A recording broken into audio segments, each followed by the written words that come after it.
अस्सलाम वालेकुम दोस्तों। मैंने आपको पिछले वीडियो में हज़रत मोहम्मद सल्लल्लाहु अलैहि वसल्लम के पैदाइश से लेकर 4 साल तक का वाक़या बताया था।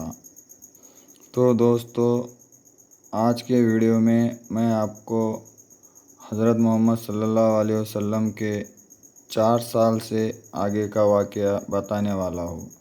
तो चलिए दोस्तों, शुरू करते हैं।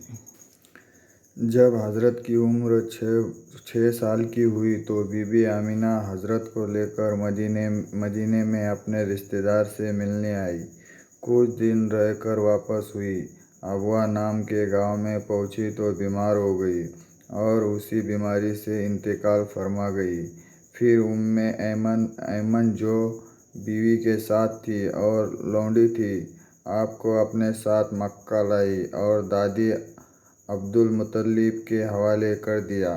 जब 7 वर्ष के हुए तो अब्दुल मुत्तलिब को भी मौत का पैगाम आ गया।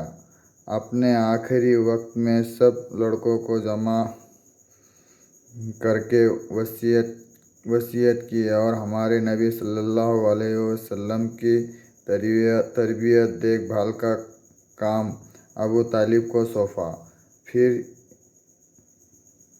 फिर इंतकाल फरमा गए।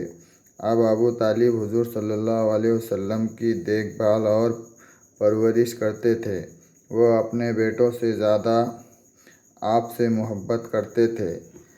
जब 12 साल के हुए तो अबू तालिब ने शाम देश की तरफ सफ़र का इरादा किया और चाहा कि हज़रत को छोड़कर वहाँ जाए। हज़रत ने फरमाया, तुम यहाँ मुझे छोड़े जा रहे हो। अबू तालिब को हज़रत की इस बात से बड़ा धक्का लगा।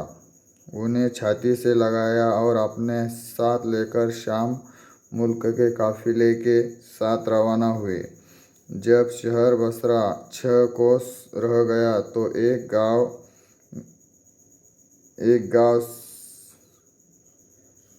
गांव में पड़ाव किया।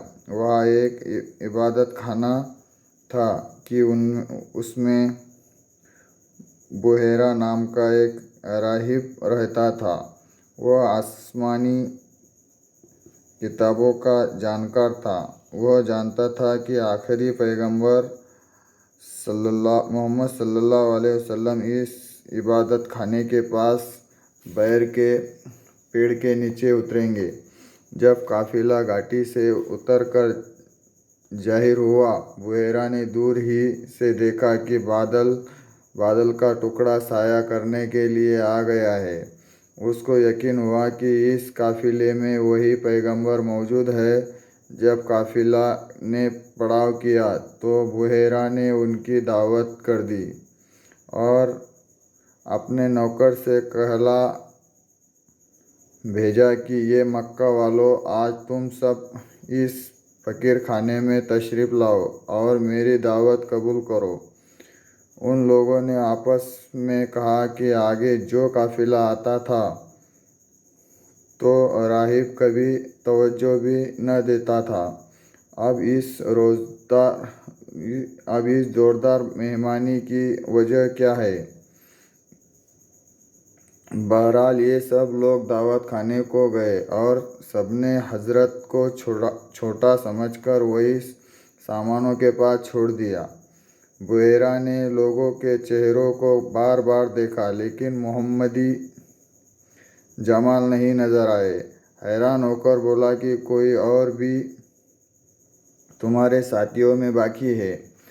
कहा, एक नौउम्र लड़के को पड़ाव की जगह पर सामानों के पास छोड़कर आए हैं। राहिब ने अबू तालिब से कहकर हज़रत को भी बुलवाया।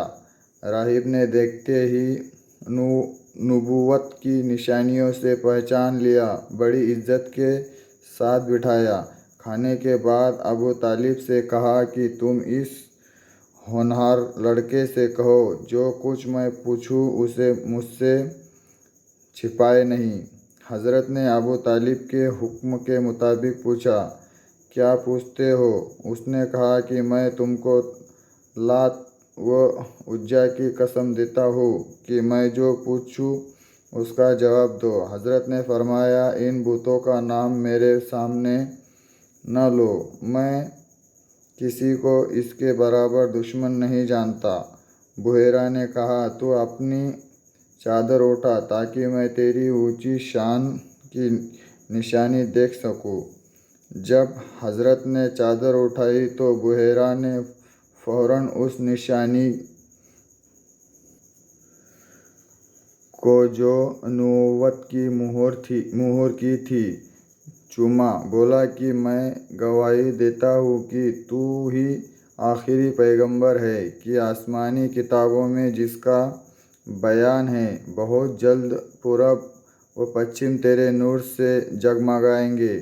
یہ ابو طالب، اگر تو اس کو پیارا رکھتا ہے تو شام دیش کی طرف مت لے جا، اس لیے کہ نبوت کی نشانی اس میں صبح کی روشنی کی طرح چمک رہی ہے، اسی لیے نالائق یہودی اس کے دشمن ہو جائیں گے۔